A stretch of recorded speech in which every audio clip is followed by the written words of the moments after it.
పాలుతేగిన bylaw అంటే danger. కానీ నేను సాఫ్ట్వేర్ ఇంజనీర్ కదా, సైంటిఫిక్గా అనాలిసిస్ చేయాలి అనుకున్నా. అది నాకు ఏం చేయలేదు.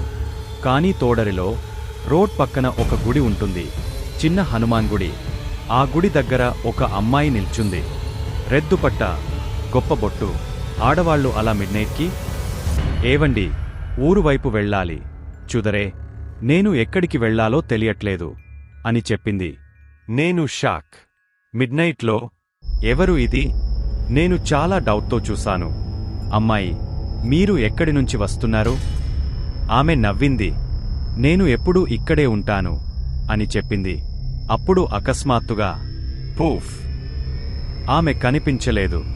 అక్కడినుంచి నేను మారథాన్లా ఊరు దాటి పరిగెత్తాను.